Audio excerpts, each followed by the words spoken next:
y a partir de ahora pues entramos en un terreno inexplorado, en un terreno incierto que no se sabe si estamos al principio de la legislatura o podemos estar al final. Dice, democracia es poder perder las elecciones. Pues entonces Sánchez es especialista en la democracia. Al propio Ábalos, sin ser imputado, le obligó a dimitir y ahora tiene a una imputada en su casa. Pedro Sánchez miente más que habla. Entonces, y eso no es novedad. Buenos días, buenas tardes y buenas noches. Gracias por acompañarnos, gracias por compartir este episodio de La Plaza. Un nuevo episodio de La Plaza, como ustedes ya saben perfectamente, un espacio abierto al debate, a darle la vuelta a la actualidad, al análisis, a los comentarios, en el que todos los comentarios y todas las perspectivas, como no podía ser de otra manera, son bienvenidos aquí por parte de nuestros invitados o por ustedes a través de las diferentes plataformas en que este episodio de La Plaza, este podcast, este vídeo, se publica.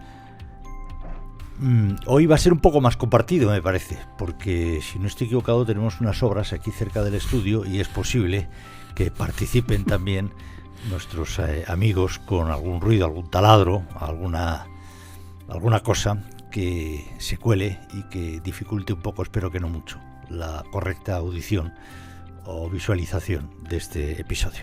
Esperemos que no. En cualquier caso, les rogamos que perdonen los inconvenientes que pudieran producirse. Ya hemos aprobado el Congreso de los Diputados por un margen de 4 escaños, si no estoy equivocado, 4 o 5 escaños, ha aprobado la ley de amnistía. Yo creo que tenemos que seguir hablando y mucho de lo que significa esta ley. No podemos permitirnos el lujo de dejarla como un cromo más en nuestro álbum, en el pasado. Hay que tener presente esta amnistía, esta ley, por todo lo que representa.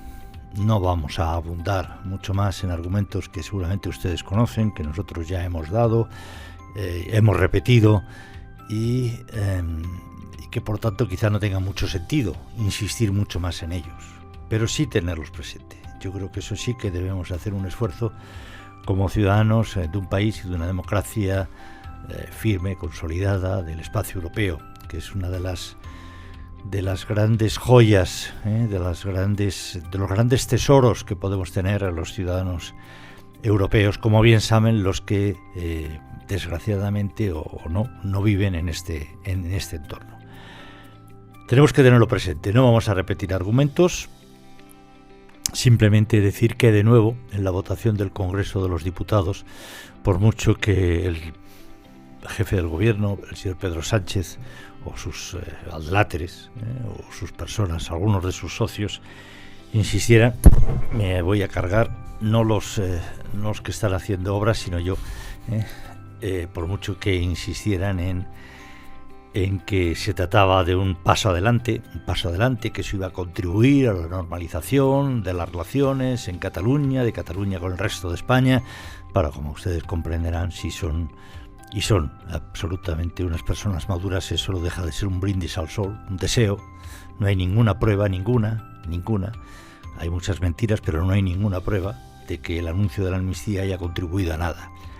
Y si faltara un botón, demuestra ayer los amnistiados, las personas que redactaron esa ley a su conveniencia, a cambio de dar los 7 votos que necesitaba Pedro Sánchez para ganar o para mantenerse en la Moncloa, los propios amnistiados se preocuparon groseramente, de forma inelegante, porque son muy poco elegantes, evidentemente, en recordar, apenas había votado la ley, que no se trataba de una concesión, no se trataba de un perdón, que es el significado intrínseco de una amnistía. No, todo eso, ellos que hicieron la ley, dijeron claramente que eran fuegos artificiales, que eran mentira, que en realidad se trataba de una victoria del independentismo. Lo dijeron ellos mismos.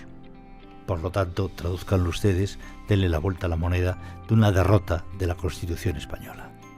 Todo en aras a mantener a una opción política concreta y determinada en el gobierno, que vio la oportunidad cuando hizo la suma de los resultados electorales, que si daba lo que querían, aunque eso que quisieran era manifiestamente inconstitucional, era una aberración política, como él mismo había dicho durante toda la campaña electoral y muchos de los dirigentes de su partido, pero que si daban eso iban a tener el botín de mantenerse en la Moncloa. Un gran botín para Pedro Sánchez, para el Partido Socialista, un desgraciado fardo para la democracia española y para, creo que, el conjunto de los españoles. Se ha dado un paso que no se debería haber dado. No se debería haber dado porque, insisto una vez más, la mayoría que permitía el mantenimiento de Pedro Sánchez en el poder no era una mayoría, no era ideológica, no era una mayoría que sostuviera un programa de gobierno. No hay ningún programa de gobierno detrás de esa mayoría. Hay simplemente una confluencia de intereses, algunos de ellos bastante espurios, como demostraron los jueces del Supremo y como ha demostrado la historia. Pero en fin, he dicho que no iba a insistir mucho más sobre eso. Los argumentos creo que son sobradamente conocidos. Ustedes los tienen, estarán a favor, estarán en contra, pero los conocen y por lo tanto, salvo un repaso de actualidad muy breve con nuestros invitados, yo no insistiría mucho más. Vamos a empezar ya, si les parece. Vamos a hablar también de lo que supone la situación o los problemas que está generando las supuestas actuaciones de la esposa del presidente del gobierno, Begoña Gómez. Vamos a hablar porque yo creo que va un poco todo en la misma línea, al menos las palabras después o los conceptos se unen. Vamos a hablar de la condena en firme, al menos en primera instancia, creo que hay 2 instancias más por recurrir, del expresidente Donald Trump en los Estados Unidos. Y vamos a hablar de temas económicos. La semana pasada fue una plaza muy económica. En esta algo también tendremos que trabajar porque siguen habiendo, pese a que España va como un cohete, como dice el presidente del gobierno. Ya hicimos una plaza que dijimos el raca raca, ese sonido desagradable de un motor cuando está desajustado, pues el raca raca del cohete de Pedro Sánchez. Pues hay datos continuamente que dicen que que hay algún sonido de raca raca que escuchar. Que eso del cohete pues está bien, en un momento de euforia, después de un par de cafés, pues bueno, ¿quién va a impedir ese optimismo desmesurado? Pero si nos fijamos tranquilamente en los datos veremos que raca raca suena, el raca raca. Pero en fin, nuestros invitados los conocen de sobra. Alejandro Ramírez. Hola, Juan. Ismael García Villarejo. Hola, ¿qué tal? Esa cancioncilla de hola, bueno, está bien. Vamos a incorporar a la sintonía del programa. Te lo cambio, aquí ando sin lentejuelas ni pañales. Hombre, eso es, bueno, no sé. En fin. A los mandos del control tenemos a Manuel Hernández y también a Gina Neira, que es la que controla las redes sociales y algunas cosas más. Antes de que empecemos, porque si no se me va a pasar, les voy a dar también una noticia que espero que sea de su interés. Yo creo que sí. Nosotros hacemos información económica, nuestros principales clientes, entre comillas, lectores, usuarios, son profesionales, son personas que trabajan en empresas, son autónomos, muchos de ellos son empresarios que tienen empresas pequeñas o grandes. Y les voy a dar la noticia de que Economía Digital y Vodafone Business hemos creado un premio. Hemos creado el primer premio, o la primera edición del premio Pymes a otro nivel. Pymes a otro nivel. ¿Con qué objetivo? Pues con de la mayoría de cosas que por lo menos hacemos en el Grupo Economía Digital. La de visibilizar el talento, el esfuerzo, las ganas de una buena parte de este país, de empresarios de este país, en sacar adelante una idea, en sacar adelante un proyecto, en generar riqueza, en definitiva, generar cosas útiles para la sociedad en la que vivimos. Vodafone Business y el Grupo Economía Digital hemos creado Pymes a otro nivel y les invitamos a todos ustedes a que participen. Necesitamos que ustedes participen, que se inscriban. Tienen que ver abajo de la pantalla la web, la URL, la web, la dirección donde pueden dar los datos para inscribirse, y el premio será evidentemente resaltar los logros de esa pyme. Yo creo que hay que hacer ese esfuerzo por visibilizar el trabajo de tantos pequeños, medianos empresarios que trabajan duramente, denodadamente en anonimato, y que Vodafone Business y Economía Digital nos hemos propuesto poner nuestro granito de arena para que ese trabajo, ese esfuerzo, esas dificultades, pero también esos logros y esas victorias se visibilicen. Tienen ustedes que mostrar el valor de lo que hacen. Nosotros les animamos, nosotros creemos que ese valor que ustedes aportan a la sociedad sin esas actuaciones individuales no debe quedar en el anonimato. Por pequeño que sea, les animamos a que participen, a que se inscriban. Un jurado decidirá en su momento los premiados, pero ya su inscripción creo que será un paso adelante para reconocer ese esfuerzo, ese trabajo de muchos y muchos empresarios pequeños, medianos, anónimos o poco conocidos que desarrollan una labor ingente, una labor tremenda. Hay 3 premios, lo digo por el proceso de el premio a la transformación para aquellas pymes que mejor hayan abordado los procesos de digitalización, la incorporación de la tecnología digital, el premio a la innovación para aquellas que asuman un papel de liderazgo en el uso de la tecnología y el premio al impacto positivo para las pymes que contribuyan a la mejora o la sostenibilidad de la sociedad de una manera más decidida. Es muy fácil, aquí tienen ustedes la URL, está abajo creo, pymes a otro nivel, o la propia página de Economía Digital encontrarán ustedes el cajetín donde inscribirse. Bien, vamos a empezar ahora ya sin más dilación. Alejandro, Ismael, pues venga, empezamos. Empezamos, los obreros que están trabajando también, nos hemos puesto de acuerdo todos en empezar, pues vamos a empezar. Igual se apuntan al premio también. Claro, estamos pues seguro todos que, productivos. porque no trabajar paran. a la temperatura a la que lo están haciendo es digno de encomio. Pues sí. La amnistía, el proceso de la amnistía. Teníamos hoy un artículo de no recuerdo quién en Economía Digital que daba un poco la clave, es decir, la amnistía no es el final de nada, es el principio de algo. La amnistía, de momento es el principio de un largo proceso judicial, pero bueno. Pues sí. Al final yo creo que lo que teníamos claro desde el principio, la única certeza que teníamos de esta legislatura es que se iba a aprobar esta ley. Hasta ahí era donde llegábamos. Y a partir de ahora pues entramos en un terreno inexplorado, en un terreno incierto, que no se sabe si estamos al principio de la legislatura o podemos estar al final. Yo creo que podemos quedarnos en un limbo ahí en medio, ¿no? Porque como decía Felipe González, cuando uno accede al gobierno es para gobernar, no para estar, pero en muchas ocasiones parece que Pedro Sánchez se conforma con estar. Entonces veremos los movimientos que hay a partir de ahora. Por un lado tenemos las elecciones europeas, que son importantes y que hay que ver si sale Pedro Sánchez reforzado o por el contrario sale debilitado. Y luego está también la conformación del gobierno en Cataluña, que será importante también porque vamos a ver Junts cómo se mueve a partir de ese momento, ¿no? Entonces, por Yo eso creo que ahora están apretando, se han enterado del premio y están haciendo más méritos todavía. Si en algún momento Manuel se dificulta completamente, paramos y volvemos. Esas son las ventajas de que esté grabado. Perdón.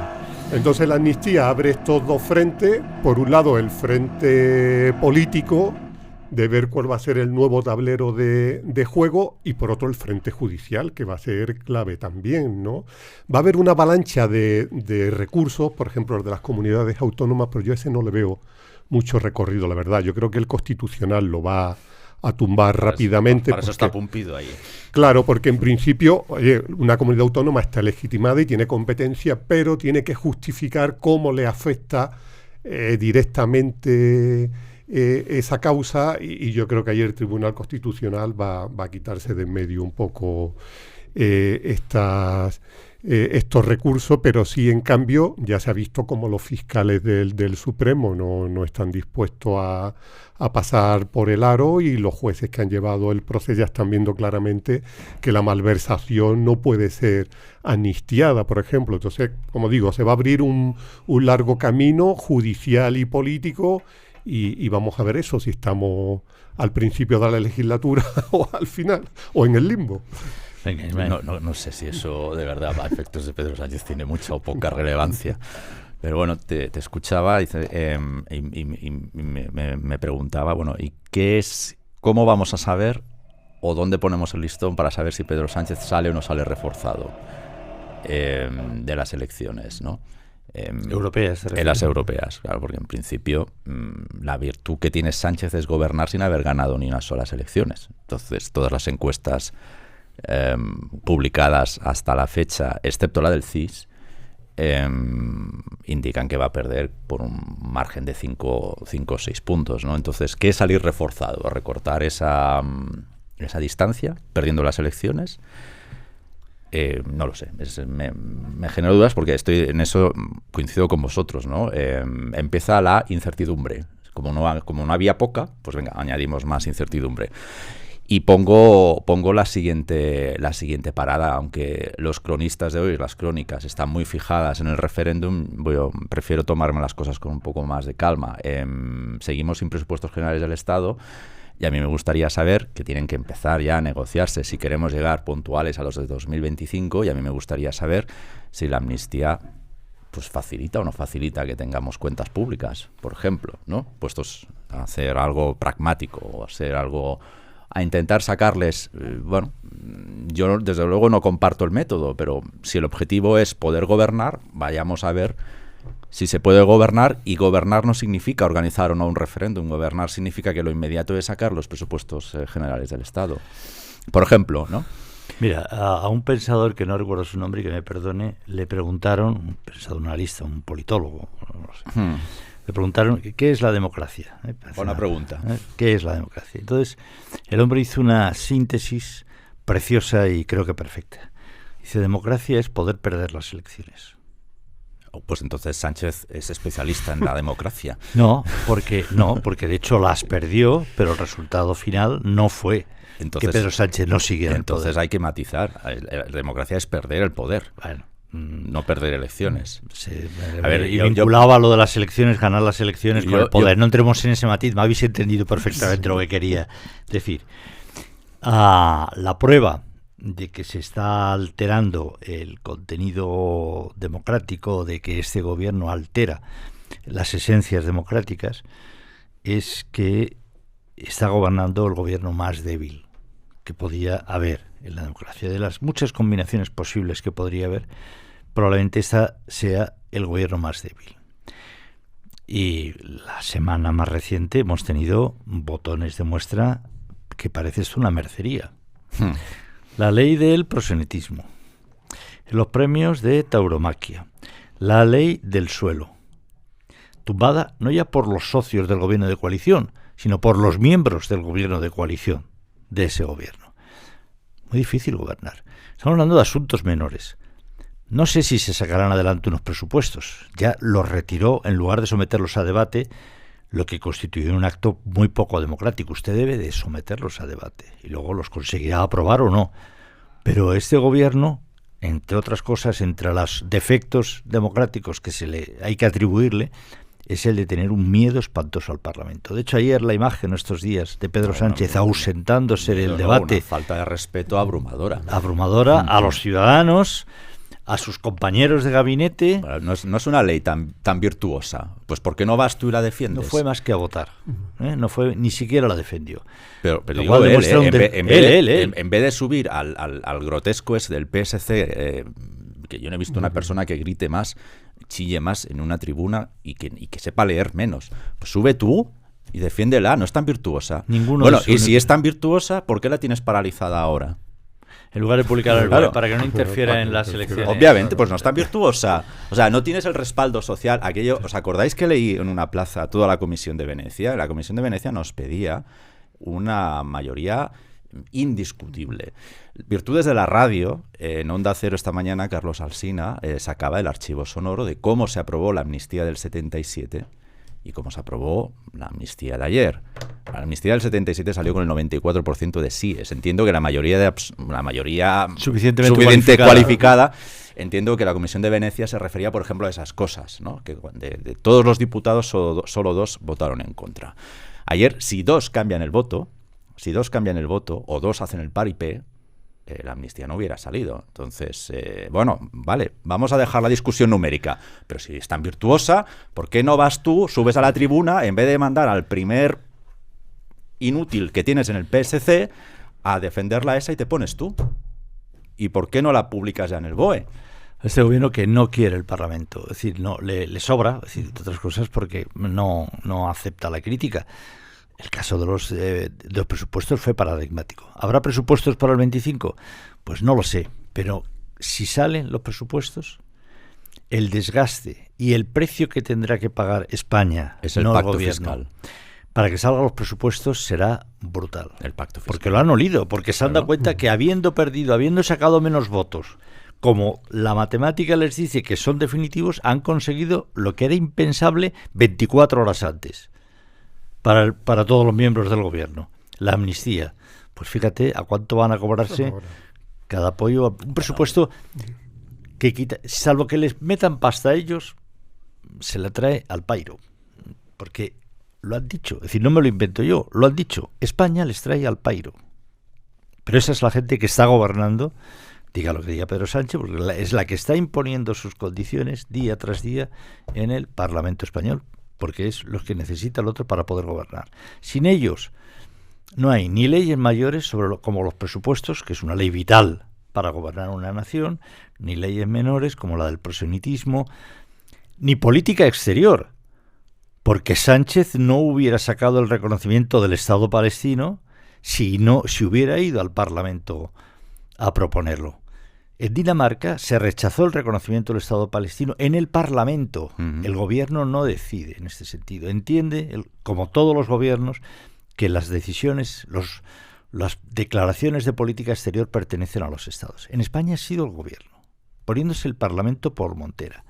Pero es que si hubiera llevado, probablemente no habría salido eso. Está gobernando contra el Parlamento, porque Junts no habría votado a favor del reconocimiento del Estado palestino, probablemente. Porque Esquerra tengo algunas dudas de si habría votado una proposición de ese estilo. Y no sé lo que habrían hecho Vox y Partido Popular, probablemente abstenerse al no haber sido consultados ni siquiera para ver si se analizaba hoy o pasado mañana. O sea, es un gobierno que no puede gobernar, porque es tremendamente débil, porque no está apoyado en un programa de gobierno. O sea, yo entiendo que en muchos países haya gobiernos de coalición. Cuando se une y se provoca, se genera un mínimo común denominador para ver, es decir, oye, vale, pues somos diferentes, tú eres liberal, yo soy más socialdemócrata, yo soy ecologista. Bueno, pero nos ponemos de acuerdo un poco pero es que aquí no hay nada, salvo que aquellos que cometieron graves desmanes, que utilizaron los recursos del Estado para cometer actos vandálicos, fueran amnistiados y se les pidiera perdón, no ellos a los ciudadanos españoles, los ciudadanos españoles a ellos. Salvo en eso, no hay nada que les una, nada. Y si vuelven a votar juntos en alguna historia, será a precio el pacto fiscal, un referéndum, lo que sea, porque si no, no hay gobierno, porque no les interesa nada, al menos a 15 o 18 escaños o 20, casi 20 escaños de los que hay en el Congreso de los Diputados. Alejandro. No, y es curioso también cómo Yolanda Díaz acusaba al gobierno, del que forma parte, de ser poco transparente. Claro, con los 1.000 millones que le prometió a Zelensky también para Ucrania, que engañó diciendo que era una partida que necesitaba defensa y al final eran armas para Ucrania. Y claro, al final dice Yolanda Díaz, ¿pero esto qué es? ¿No? También por detrás te va creando. Pues eso es el gobierno, eso es el gobierno, tú eres vicepresidenta, eso es eso. Vicepresidenta, pero que entre ellos mismos, ¿cómo se engañan, ¿no? Por eso digo que lo interesante ahora de narrar es ver, lo único que teníamos claro es que iba a pasar lo que iba a pasar ayer, lo que pasó ayer, lo de la aprobación de la ley de amnistía, pero ahora sí que se abre un abanico completo de posibilidades, ¿no? Entonces, yo creo, fíjate, más que lo de las europeas, que puede ser que sí, yo creo que va a ser muy importante cómo se conforme, qué mayoría se conforma en el Parlamento de Cataluña, sí. Porque ahí... Pero fíjate que hay señales, porque Junts y Esquerra están pactando ya la mesa. Sí, la mesa, eso es algo que después se olvida, pero... pero bueno, pero el presidente, el presidente o presidenta ya es quien decide quién va a la investidura. Cuando están proponiendo el referéndum, ya Rufián habla next step, el referéndum de autodeterminación. ¿Va a pactar con los socialistas contra Junts en Cataluña, Esquerra? No lo sé. Yo tengo algunas dudas. Y si hacen un gobierno, ¿y qué gobierno van a hacer? Y si hacen un gobierno, imaginaos un gobierno de Illa, socialistas y Esquerra Republicana. ¿Van a ir adelante o protagonizar el referéndum o van a tener el raca-raca de Junts cada día con esto no va hacia la independencia, ustedes se están engañando? Pues depende un poco también de cómo solucione Esquerra lo suyo. Porque ahora ya Junts ha solucionado lo suyo. Sí, pero Junts ya no tiene problemas. Sí, pero hay falta que Esquerra decida qué quiere ser ahora de nuevo de mayor, ¿no? ¿Se va a enfrentar, se va a arriesgar al abrazo del oso de los socialistas con Junts subido al monte? No lo sé, es posible. Pues yo discrepo contigo, las conversaciones que tienen Junts y Esquerra me parece que apuntan maneras. Por eso digo. O sea que... Bueno, ayer se vio una sintonía... Por eso digo que... También, ¿no? No, yo estoy diciendo eso. Vale, perdona, no te he entendido bien entonces. No, yo estoy diciendo que... Están empezando ya... Sí. Y si se apuntan los dos y tal y deciden gobernar en minoría frente a ella o volver a convocar otras elecciones, no lo sé, ya veremos, en fin. Pero bueno, oye, sobre todo amigos catalanes, que eso está solucionado, que la convivencia está a tope en Cataluña, ningún problema, ¿o no? Sí. ¿Vale? Ya veréis. Esto es el bálsamo de Fierabras del Quijote que decíamos el otro día, ¿no? Uno escucha a Miriam Nogueras y cómo duda de que haya problemas en Cataluña de convivencia. La mirada esa de odio al Congreso diciendo me la traéis floja al pairo y ahora vamos a por la independencia y además te voy a sacar un vídeo con todas las mentiras que habéis dicho a vosotros que me habéis amnistiado. Bueno, Es posible más humillación, más demostración de que tienen al gobierno cogido por lo que cuelga ahí, imagínense ustedes, las lámparas o lo que sea. No, digo que ayer también fue gracioso en un mitin que dio Pedro Sánchez en Baracaldo, creo, después de la votación y tal, sí, y dijo, ¿os imagináis que gobernara en España en estos momentos la derecha y la ultraderecha, PP y Vox? Dice, bueno, es que estaríamos en un enfrentamiento constante, permanente, y lo que estamos ahora, que es el país de Bambi, esto, porque es que es alucinante, ¿no? En fin. La visión que tiene de la realidad. Venga, es que Ismael, es complicado. Te ha tocado todo esto, Begoña Gómez. Oye, qué serio el tema, Begoña Gómez. Pues, ¿qué queréis que os cuente de Begoña Gómez? Vamos a ver. Hombre, lo que sepas. Pues que es que no, en el fondo no hay. No, es que en el fondo no hay novedades. Hombre, sí. Ahora sabemos que la Complutense acusa a Begoña Gómez.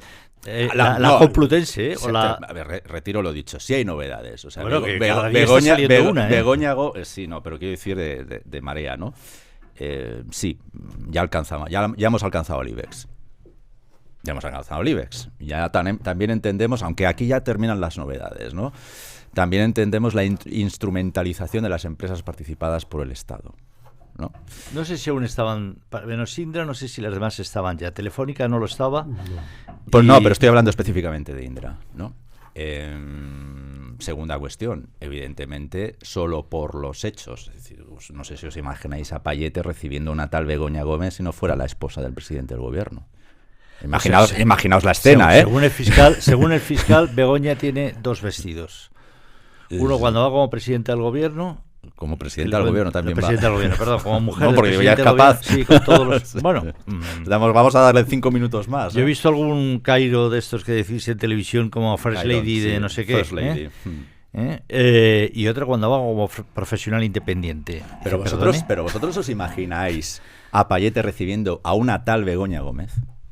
O sea, imaginaos la escena. Oiga, señor presidente, ¿no? Que hay aquí en la puerta una tal Begoña Gómez. Hombre, sí, claro, que pase. Por mucho menos Escrivá montó un pollo, ¿no? Claro, porque no le reconocieron en una empresa. Alejandro eso lo contó muy bien, ¿no? El pollo que montó Escrivá porque no lo reconocieron. Entonces, y luego, al inicio de la intervención decía que no hay novedades, porque es otro elemento que demuestra, el pasaje de Begoña Gómez demuestra la imputación, como se decía antes, de Begoña Gómez, vuelve a demostrar o abunda en la sensación de que tenemos que Pedro Sánchez miente más que habla. Entonces, y eso no es novedad. Por eso decía que no hay novedades en el fondo, pero bueno, sí es verdad, te doy la razón, hemos alcanzado el IBEX ya. No, pero aparte del IBEX hemos alcanzado comportamientos que ya no son de un profesional. Porque hasta ahora lo que decía Pedro Sánchez, que su esposa era una profesional honesta. Si es verdad de lo que hemos sabido, me parece que la vicerrectora de la Complutense, o no sé de quién, que eso es dinero público. Pero si es Se verdad, está apropiando, Begoña inscribió en el registro de la propiedad una empresa, el logo, un nombre que no le pertenecía a ella. Y la vicerrectora, creo recordar, seguro tú habéis leído vosotros mejor que yo las noticias, la vicerrectora ha dicho que avisó a Begoña Gómez de que eso no lo podía hacer, que eso era propiedad de la Universidad Complutense, además, no de ella. Como es de la Universidad Complutense, es dinero público, eso es apropiación, No, yo creo que en el caso de Begoña Gómez tendríamos que empezar por el principio, porque Pedro Sánchez se quejaba de que no dejan a mi mujer desarrollar su carrera profesional. Pero ¿cuál es su carrera profesional? Es lo que yo pregunto. ¿A qué se dedica Begoña Gómez? ¿Qué es Begoña Gómez? Y Yolanda Díaz también. Porque al final, ¿qué es? ¿Una captadora de fondos? ¿Es una comisionista? Es que no sé exactamente cuál es su tarea. Tampoco han explicado cuáles son sus funciones dentro de esa cátedra. Si lo explicaran, pues entonces ya sabríamos si esos movimientos se ajustan a su cometido o no se ajustan o funciona de otra manera o la ficharon para otro tema. Cuando se ha preguntado esto, se ha respondido que fango y más fango, y no dice eso. Yo digo, porque ves en la web del máster de transformación social competitivo que ella codirige o dirige, y en una entrevista que le hace se refieren a ella como la economista. La economista plantea, yo no tengo constancia de que sea licenciada en económica Begoña Gómez. Nadie tiene constancia de eso, y ahí aparece como economista. En otro lado aparece... ¿Sabemos si hizo las 2 tardes de Jordi Sevilla o tampoco eso? En otro lado aparece que ha hecho marketing. En otro... Bueno, y esta persona, ¿cuáles son sus funciones? Y es lo que yo pregunto. ¿A qué se dedica? ¿Qué es lo que ha hecho al frente de todo esto y por qué mantenía esas relaciones con estas empresas? ¿Con función a qué y con vistas a qué? Si es que es clarísimo, y a partir de ahí yo creo que ya se puede establecer y ver si lo que ha hecho pues está bien o no es estéticamente correcto o roza la ilegalidad, no lo sé. Pero es que no está claro, es que yo no sé cuál es su profesión, la verdad, porque ahora ¿qué es? Directora de un máster, así de pronto una persona con una trayectoria desconocida hasta ahora la impulsan como directora de una cátedra, y qué hace dentro de esa cátedra. Yo creo que eso es lo primero que tenía que ver y que el juez tiene que determinar para llegar al fondo de esta cuestión. Y luego el papel se presionó a Telefónica, se dirigió a Google, Indra, que ya sí tiene una participación del gobierno, también a Telefónica y Google. Y en el caso de Google, que es una empresa, como todos ustedes deberían saber, que está preocupadísima en estos momentos por sus relaciones con los gobiernos para evitar que le lluevan acusaciones de monopolio o expedientes de monopolio como tiene en Estados Unidos, del que podrían derivarse graves perjuicios para la compañía americana. Bueno, y más importante, y que está ahora en una política activa de lobby por toda la historia de la inteligencia artificial, no solo por las cuestiones del monopolio, sino porque quiere establecer el monopolio también en la inteligencia artificial y está haciendo unos lobbies. Una presión tanto en Washington como en Bruselas, y sobre todo en Bruselas porque va a ser el primer territorio en legislar. Y luego en los diferentes países también. Y hombre, ¿qué dices? En España, en Francia, en Italia, está dedicando cada vez Google más dinero, más inversión, y curiosamente aparece Google. Y estamos con lo de como una empresa. Si yo te regalo un software, ¿a cambio de qué ha sido ese software? ¿A cambio de qué ha sido? Es decir, ¿qué ha obtenido Telefónica? Porque es evidente, insisto, vuelvo a la escena, es que Payete no recibe a una tal Begoña Gómez. Recibe a la mujer del presidente del gobierno, igual que Google. Bueno, como pasaba cuando recibían a Iñaki Urdangarín. Lo mismo. Es que es exactamente lo mismo. Exactamente igual, ¿no? Y otra novedad que ha habido ha sido el registro de la UCO en la sede del Consejo Superior de Deporte, viendo los contratos adjudicados al socio de Begoña Gómez. Aldama, ¿no? No, en este caso a Barrabés. Barrabés. Sí. Sobre todo que es que hay numerosos contratos. ¿Y por qué firmaba esas cartas de interés, como le llama Pedro Sánchez, ¿no? Eso está también en su cometido, en sus funciones, dentro de su carrera profesional. que son muchísimas las dudas, ¿no?, que genera su A eso actuación. tenemos que añadirle, ya supongo ustedes lo sabrán y por tanto poco, que al parecer existen correos electrónicos entre Koldo y Ábalos, en el que parece ser que el exministro socialista estaba mucho más consciente de lo que ha manifestado o querido manifestar, de cuáles eran las andanzas de su empleado Koldo García. Creo algunos, en fin. Y luego otra cosa también como último, Pedro Sánchez, que dice que ante cualquier sospecha de corrupción yo actúo y la corto tajantemente. Al propio Ábalos, sin ser imputado, le obligó a dimitir. Y ahora tiene a una imputada en su casa, a Moncloa. Pero Es más difícil de que claro, dimita. pero ahí no puede dimitir. O sea, claro, dimitir ahí es divorciarse. No, pero fíjate, Pero bueno. fíjate, creo que los partidos políticos en general, y aquí les acuso a todos, lo que pasa es que en el caso de Pedro Sánchez están haciendo un máster, siempre me he mostrado reticente a que ante cualquier sospecha o incluso imputación el político debiera de dimitir. Por eso, porque la imputación lo único que dice es que hay indicios, no pruebas. Yo además soy partidario de seguir hablando de imputación, no de investigación. Investigación fue un subterfugio cuando había un montón de imputaciones en marcha para diluir la fuerza que tiene el imputado, ¿no? Vamos a decir que está investigado y tal, ¿no? Este señor está imputado, investigados estamos todos. Este señor, lo que pasa es que está investigado y existen indicios en los inicios de esa investigación, o por las pruebas o por las denuncias que aportan algunos de los posibles afectados, de que este señor podría haber cometido un delito, que quizá no, pero ese es el sentido de la imputación. Yo sigo hablando de imputados. Yo creo que ante la imputación un político no tiene que dejar su cargo inmediatamente. Debe de restringir su cargo, sus actividades, y debe saberse que este señor está imputado. Pero cercenar ante un proceso de la actividad política de un señor, someterle a los pies de los caballos, al escarnio público, por un proceso que puede durar años, como acaba de vivir Francisco Camps, es algo tremendamente injusto y tremendamente exagerado, desproporcionado.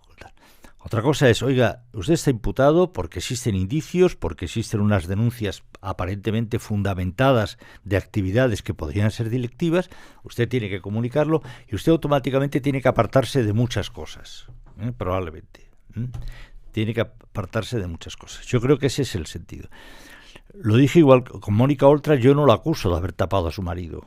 La acusaba de que en su consejería había gente, y ella era la responsable, que había intentado o no había sido suficientemente diligente con las acusaciones que se vertían sobre el marido de Mónica Oltra. Yo creo que hay que diferenciar, porque es que si no vamos a una caza de brujas, si no sí que pierde el sentido. Cuando a los diputados, cuando a los diputados se les concede ¿cómo se llama esto? Por lo que no pueden ser juzgados en primera instancia, tiene que ser el aforo, claro. Cuando se les ha aforados, lo que pretende el legislador es decir, oiga, que la batalla política no se transforme en un castigo público, en un escarnio de las personas, hasta que se demuestre que realmente han sido culpables. Por lo tanto, porque es que si no, bastaría con que tú en el Congreso de los Diputados a tus enemigos, a la oposición, la acusaras de algo para que automáticamente fueran imputados, fueran separados, y se estableció esa especie de cautela. Los diputados y algunas personalidades del Estado son aforadas para que la batalla política no pueda ser torticera con ellos y no pueda acordarse. Pero un caso es eso y otra cosa es que esto debe ser sabido, deben de restringir su actividad. Evidentemente Pedro Sánchez debería haberse abstenido en el Consejo de Ministros de tomar toda una serie de decisiones en empresas que estuvieran relacionadas con su mujer, como debería seguir haciendo ahora, etcétera, etcétera, etcétera. Perdona, Ismael. Sí, no, sí tiene razón, pero ahora empiezan los matices. Creo que es mañana o el sábado, el sábado o el domingo, cuando se cumplen 6 años de la moción de censura de Pedro Sánchez a Mariano Rajoy. Y en esa moción de censura se planteó, entre otras cosas, con el argumento de la ejemplaridad. Sí. Ejemplaridad. Bueno, ¿dónde está? ¿Dónde está la ejemplaridad? ¿Dónde está?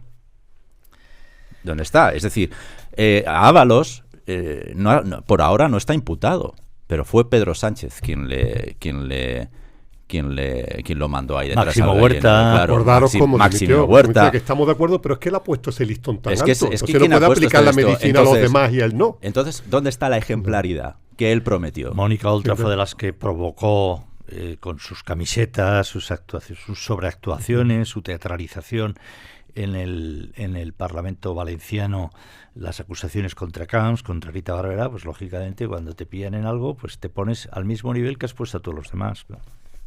¿Dónde está la ejemplaridad para Begoña Gómez? Insisto, es que llegó hace 6 años con ese argumento. Por tanto, sí, Juan, sí lo firmo todo. La imputación, no sé qué, no sé cuánto, la pena de telediario y bla, bla, bla. Pero en el caso concreto en el que estamos... Sí, es decir, efectivamente, Donald Trump, Otro.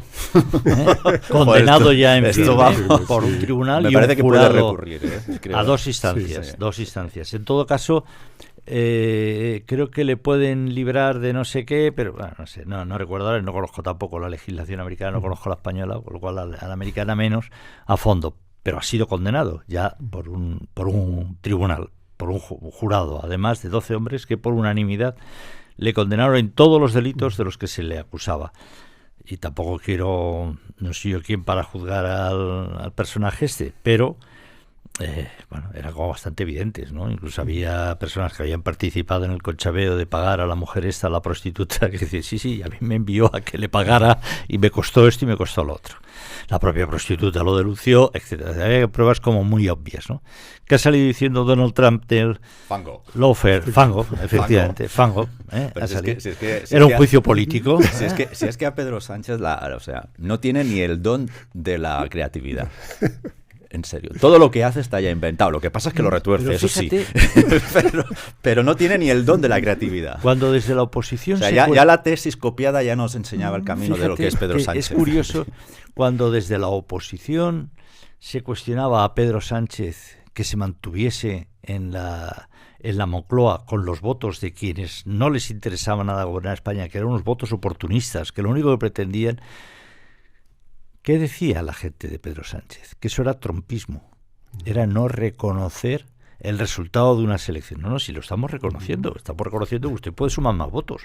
Lo único que estamos diciendo es que usted ha perdido las elecciones claramente. ¿Que puede sumar más votos? Sí.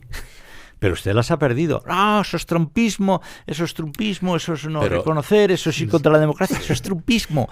Y el lenguaje es exactamente trumpista. No, si es que ayer, fíjate, viendo una tertulia en la televisión pública, estaban hablando de... Pública no, privada del gobierno. Vamos. Bueno, privada del gobierno, efectivamente. Y estaban hablando, decían, es que es muy peligroso los mensajes que transmite contra los jueces, contra los medios de comunicación. Es peligroso No estaban también... hablando de Pedro Sánchez. Es ¿no? peligroso también que haya convertido su partido en una secta. Y todos dirán, ¡ay, Pedro Sánchez! Ahora No. también, ¿cuál va a ser su siguiente paso? Victimizarse y darle la vuelta porque es especialista en sacar partido de estas situaciones adversas y volverla a su favor. Digo, anda, están hablando de Pedro Sánchez, ¿no? Era de Donald Trump y de la sentencia. Digo, madre mía, siameses separados al nacer, uno y otro, porque es que son los mismos mensajes. Pero de verdad la gente, fíjate, conozco gente como vosotros y todos conocemos gente tremendamente inteligente, pero que repiten ya miméticamente lo del fango. De verdad que es que estoy preocupado, intrigado. ¿Cómo puede ser? Cosas que son obvias. Oiga, mire usted, no es fango, que hay una instrucción judicial que le beneficiará, no le beneficiará. Es decir, entonces esto pues habrá que demostrarse. Es que usted está al margen de todas estas cosas. Y es curioso lo que dices de esta gente, es que no lo ven, es que no lo quieren ver. Cuando un señor como Óscar Puente llama drogadicto a Milei, bueno, es un exabrupto, estaba en una tertulia o estaba en Twitter, se le fue la mano y tal. Cuando Milei habla de corrupción en el gobierno de Sánchez, hay que romper las relaciones diplomáticas, esto es un ataque a España y tal. Bueno, mire, yo creo que Milei probablemente... cometió un improperio y es condenable sus declaraciones y oiga, 100%, se lo firmo, venga, ¿dónde quiere? Venga, que lo firmo. ¿Quiere que lo diga otra vez, más alto o no es necesario? Pero que el que primero insultó fue Óscar Puente con un insulto gravísimo, como es llamar drogadicto a un jefe del Estado, fue un ministro del gobierno de Pedro Sánchez, del que Pedro Sánchez nunca ha renegado y nunca ha pedido disculpas. Y esos son hechos, eso no es fango, esos son hechos, esos son realidades, ¿o no? Pero vamos a ver, pero sí, vuelvo a lo de antes. Sí, se presentó hablando de fango cuando sabía que la mujer ya estaba imputada. Empezó a hablar de fango después de esos famosos 5 días, que ahora procede preguntarse muy seriamente a qué dedicó esos 5 días. ¿A preparar la defensa de Gómez y la suya? ¿A qué dedicó esos 5 días? Porque a reflexionar no, lo tenía ya todo pensado. No, pero se presentó delante de todos. Lo hizo el fin de semana. Se presentó delante de todos, con las banderitas detrás, sabiendo que por eso digo que es que miente más que habla y eso no es novedad, pero se presentó con las banderitas detrás en un mensaje grabado que empezó buenas tardes a las 11 de la mañana, pues no tenían... Vamos ya a empezar ¿eso también es fango? ¿O va a ser fango eso también, que el mensaje estaba grabado?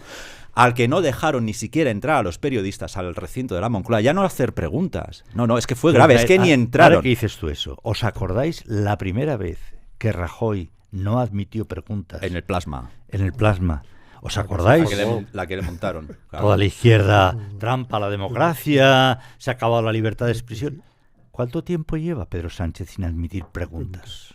Bueno, no para de hacer declaraciones institucionales. ¿Por qué no ha hecho una declaración institucional sobre la amnistía? ¿Por qué toda esa gente que con razón acusaron a Mariano Rajoy de esconderse detrás de un plasma no critica esto, aunque sean socialistas?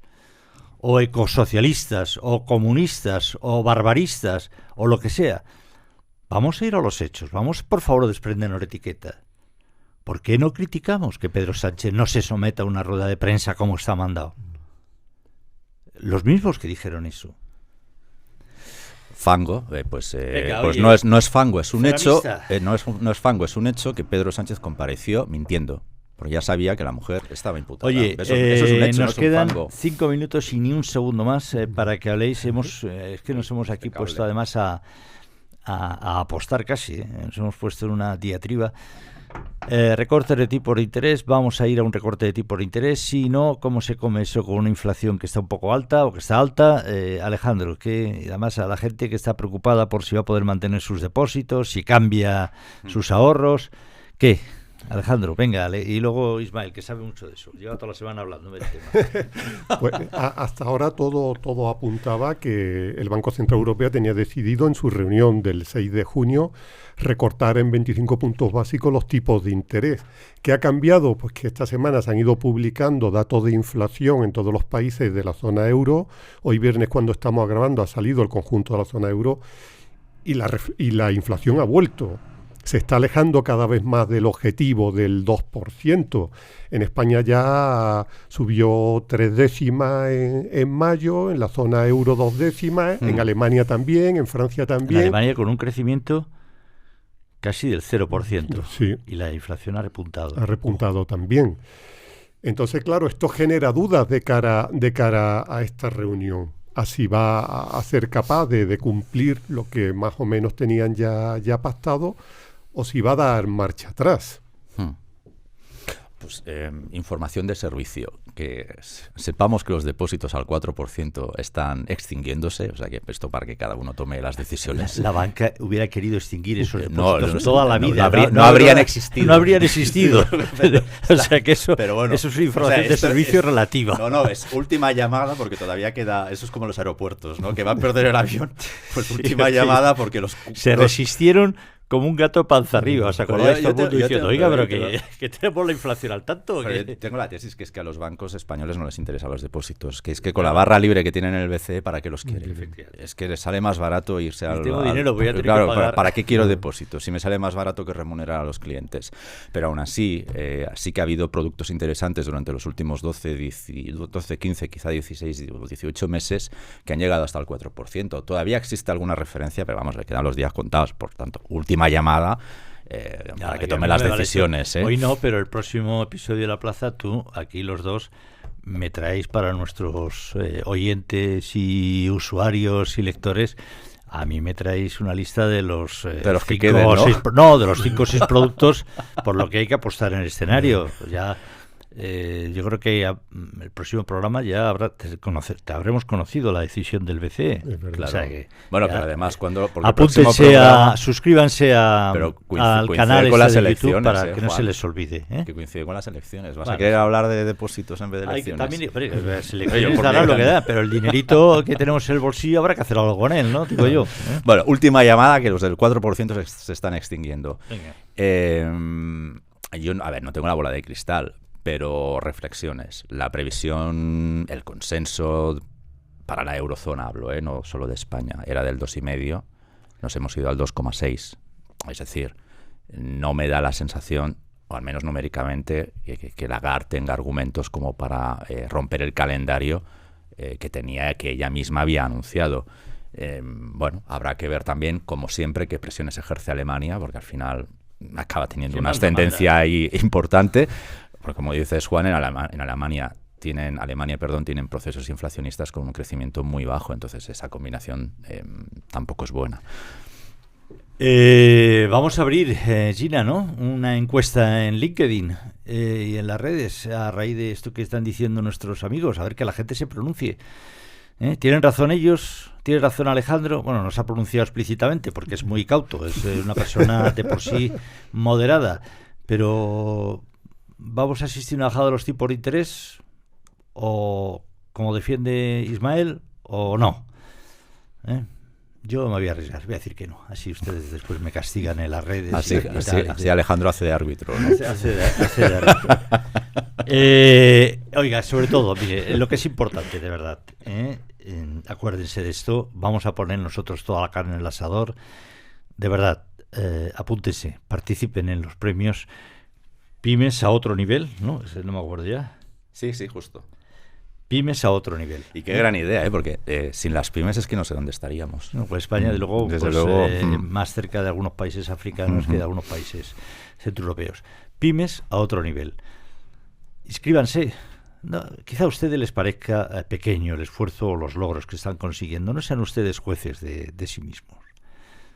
No nos cuesta nada. La inscripción, por supuesto, es gratuita. Inscríbanse. Ahí estamos teniendo en la parte baja de la pantalla la URL, la web donde ustedes pueden inscribirse. Vamos a hacer un esfuerzo. Vamos a tratar de que sea más visible, de premiar, de aplaudir, de lo que sea el esfuerzo que muchos trabajadores, empresarios hacen cada mañana, cada día, cada noche para levantar, para mantener una empresa. Venga, vamos a ello. Pymes a otro nivel. Mientras tanto, en la plaza, gracias. Gracias, Alejandro. Gracias, Ismael. No hemos dicho nada de Taylor Swift. No, casi estoy yo hoy más a favor de los vecinos del Bernabéu que a favor de Taylor Swift. Pero bueno. Gracias a Manuel Hernández y gracias a Gina Neira, que han hecho posible este trocito de debate que hemos tratado de construir entre todos nosotros. Un abrazo fuerte y hasta el próximo episodio de La Plaza.